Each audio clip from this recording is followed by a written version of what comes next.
Welcome to the Perfectly Integrated Podcast, hosted by Matt Ackermann, where we show the power of teamwork in wealth management. Now, on to the show. So today's podcast to me feels like it's something that's been a long time coming. I've been really fortunate over the last 12 years to see my career and my life sort of really such great heights because I've been able to come up with crazy ideas, and I really never had to worry about execution because of my guest today. I've worked with him through 4 different employers, and he's always been my first call whenever I changed jobs or really whenever I had a crazy idea. And together, we've gotten to meet and showcase some incredible financial advisors and executives over the past decade plus. So without further ado, everyone, please welcome Matt Bleistein to Perfectly Integrated. Matt is the man behind the camera, the director, and typically the brains of the operation. But above all else, he's really a good friend. So Matt, today we get to begin where most of my podcasts end with a question from my son, CJ. Now, what most of you don't know is Matt and I did a shoot in Littleton, Colorado about a month ago, and CJ and Matt kind of formed a nice little friendship. So CJ asked, Matt, you know my dad better than anyone. So what's the most annoying thing about traveling with my dad? Well, first of all, Matt, thank you for having me here on your podcast. That's the first thing I'd like to say. And to answer CJ's question, I would say the most annoying thing about traveling with you is your preternatural ability to avoid heavy lifting. Whenever there's heavy lifting to be involved, Matt finds a conversation, finds a plane he has to catch, finds an Orioles game, and he's gone. So I don't think that's fair. I need to defend myself briefly. Oftentimes, I do like to get to airports early. I expect you to just say, oh, he likes to get places way too early, 14 minutes early, is 1 minute late, that kind of stuff. But you went with, I don't like to lift things, which is actually very true. Yeah. Yes. Okay. In Tallahassee, as an example, again, the excuses are there's a multitude of excuses. However, I never expected you to somehow arrange for your connecting flight to be late so you couldn't actually catch a plane. I thought that was a master stroke in avoidance. I now can delay flights, so we have that going for us. Mm-hmm. So now that you set the stage of what this relationship is like, which is brutal honesty. Brutal honesty is really where we go. Let's talk about how advisors can get creative with multimedia. It's really one of my favorite things that you do. You're really modest about your impact on every shoot we've been on. And I can't say enough, how you help drive that creativity. What do you think is one of the coolest projects that we got to work on together? Easy, Matt. Easy. The coolest project that we ever worked together on would have to be telling Dan Candora's story in Boston. Wow. So Dan Candora, it was an advisor who found out he had stage 4 prostate cancer. We found out about it because he wrote a letter to his clients to explain to them he had gotten stage 4 prostate cancer. He hoped they would stick with him as an advisor. If they didn't, so be it. And then we called him and we said, now see, I always try to dial it way up and ask for things they're supposed to say no to. Mm-hmm. And Dan didn't say no. I said, can we follow you through treatment? Can we come to the hospital with you? Yep. And he said yes. Yep. And, the thrust of his story, aside from facing one's mortality, was taking the risk and being ethical and doing the right thing for your clients. I mean, talk about, because I don't want to say everyone, but a lot of people talk about and use the term, fiduciary duty. It gets thrown around quite a bit.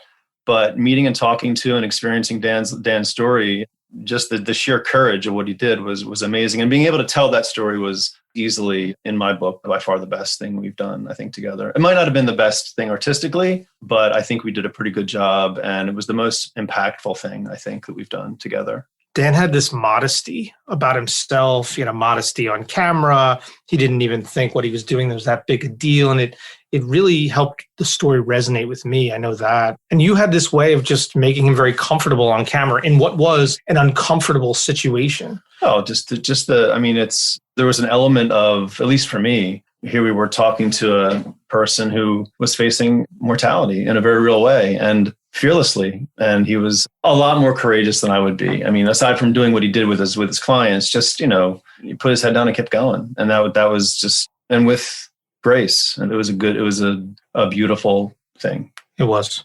Now he was comfortable, even in a moment that was uncomfortable. Being comfortable on camera is hard. What's your best advice to advisors, executives about getting comfortable on camera? Well, the first thing I will reiterate what you just said. It's the hardest thing you will do. Everyone sort of is just, from a consumption standpoint, we all see talking heads on, whether it's CNBC or Fox or MSNBC or CNN, and they speak in very succinct sound bites. They get to the point. There's no fat on their statements. And everyone thinks of that as the standard. Now, what most people who get interviewed, like at a conference or for a thought leadership piece, what they don't understand is that those people have gone through years of doing it, and also pretty extensive media training to get not just like good, but like okay. So the number one thing is to just realize that it's hard and you don't have to be perfect. And to make a sports analogy, the worst thing is when someone goes into an interview and expects that, this is easy, I'm going to knock it out of the park, and they get their first question and they can't answer it properly. What they're seeing in their head, what they thought they were going to be able to do, isn't coming out. And then rather than like letting that play go and moving on to the next play, they get stuck on it and they get more and more frustrated. And it's just not easy. It's not easy. It's so interesting because my own media training was with Matt. Yeah, it was. We had a show at American Banker called... And now look at you. Look at me now, sitting here in my attic. We had a show called, what was it, ABTV? Was that what it was called? American Banker TV? Yeah, initially, yeah. Yeah. And then we moved on to Advisor TV. And with American Banker TV, I had to read a teleprompter every day. Very hard. A teleprompter, read into the camera, and Matt would shoot it. And I was terrible at first. And I got to be not bad by about 1.5 years, 2 years into it. But it just doing it all the time gives you confidence, and you start to think, hey, I can do this. And I think that's really what this is all about, is practice. Yeah, it absolutely is. And then that actually is the hard part about an advisor being interviewed for even like the 5th or 6th time. I mean, how long does one go between interviews or being the subject of an interview? It's not something that is part of everybody's life every day. And it's just hard. I don't envy. There's a reason why I'm behind the camera, not in front of it. And it's not my face for radio. Now, to me, I always enjoy how you put people at ease, even from some of the early interviews and videos we did together. After we moved from Source Media to another company together, we were on a shoot and an advisor was uncomfortable. And you had this way of putting him at ease, and it crafted perhaps one of the better videos we've done, which was you just have this ability of like kind of taking all the pressure out of these rooms sometimes. So what is the biggest mistake that folks make on camera?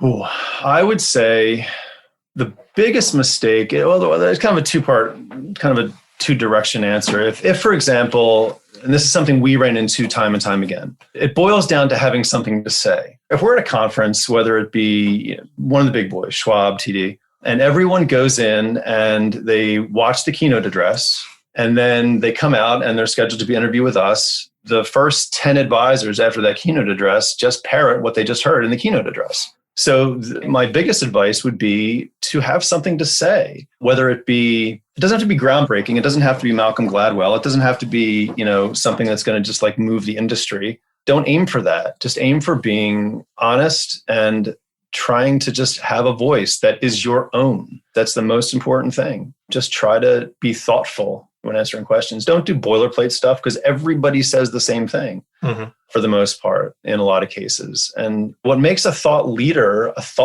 is someone who thinks and then talks about, their experience or how they perceive what it is that whatever part of the industry they're in. One of my favorite shoots we did together, we were in Montana, Billings, Montana, with a father-son advisory team. The son was in the process of taking over the practice from his dad. And they were just both very genuine, honest people who weren't afraid to tell their story. And I really loved that shoot. Yep. Great people. And that's the best thing about a shoot like that, working with advisors like that or managers like that, is they weren't pompous.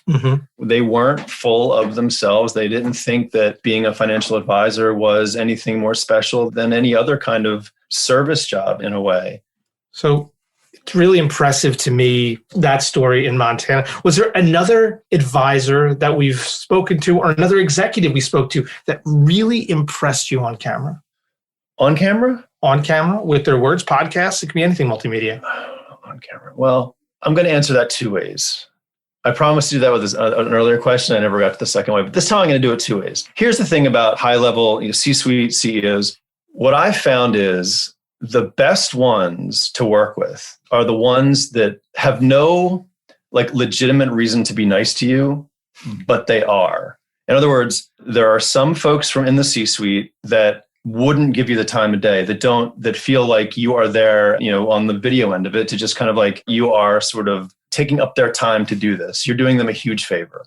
And those types are, they're not fun to work with. And they're also the ones who seem to have run into the most problems because they, again, think that they know everything. But the ones that actually are just simply nice to you because they're nice people are the ones that an instant rapport happens with. At the end of the day, are simply people. If you don't treat, for example, I'll just use one person as an example, Elliot Weisbooth from Hightower, previously from Hightower when we did a piece for him. At the time, Elliot was the talk of Wall Street, I would say. I mean, it was the talk of the industry. And some people in my position and your position as well at the time would have been relatively intimidated by that. And he could not have been more down to earth and easy to talk to. And we got great stuff with him because he didn't make himself out to be this great guy. He was just super excited about what he was doing and thought that he was making a real difference, and that was contagious. And he was just a great interview and we got great content from him.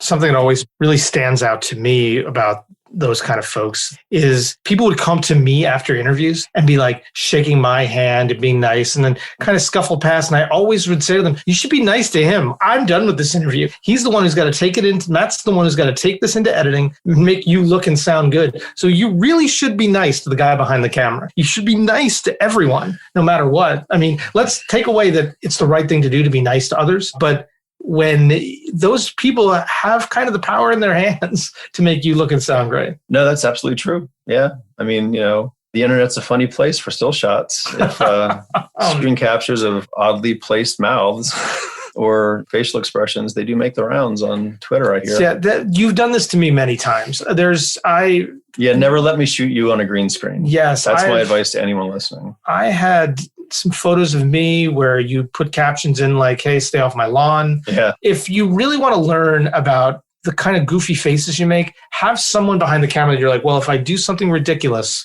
they're not going to let me forget this. That's really, it's I walked a tightrope for a while there through different places, and I appreciated that. Well, that's the least I could do.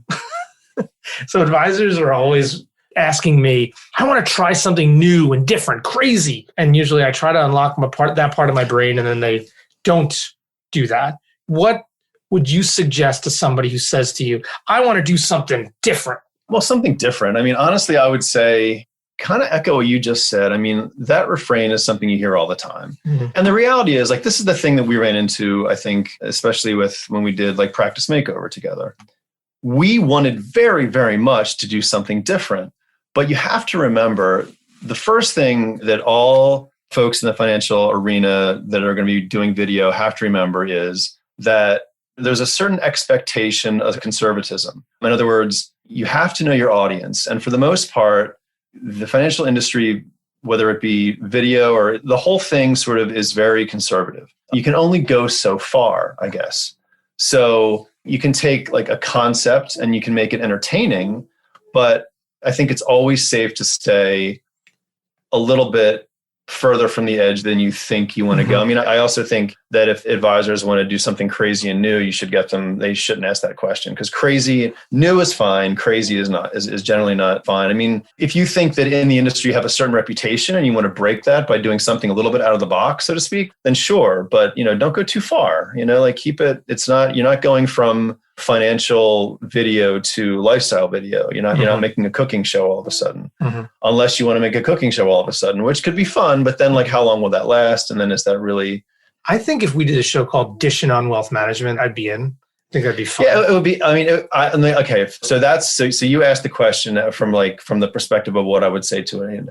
But well, I mean, from my perspective, there, of course, like that would be so much fun. But at the same time, again, it gets back to audience. Like, will this particular advisor's audience, clients, new clients, peers, colleagues, would they think it's cute for the first episode and then go, okay, can you please give me the advice I'm looking for? Well, we would sit around offices and come up with ideas that we would never produce, that we would write down on boards and things like that. Yeah. My favorite was you always start out with something you'll get fired with first, and then you walk it back. Right. So what we came up with this idea where we were going to do a show called Eat This. Eat This. And we were going to walk around cities with this really large, imposing guy we worked with who was just going to be like, nothing bad. He would just be like, hey, here's a meatball sub, eat this. And we would see how many people he can make eat whatever we decided to make them eat. Just because he was so big. I mean, 6'8", 300 pounds, you're going to eat it. He was a big fella. Yeah. So, Matt, time for the speed round here. Oh, okay. All right. Here, I'm going to ask you questions, top of mind, whatever you're thinking. All right. So what is the best city that you visited, had a chance to shoot in?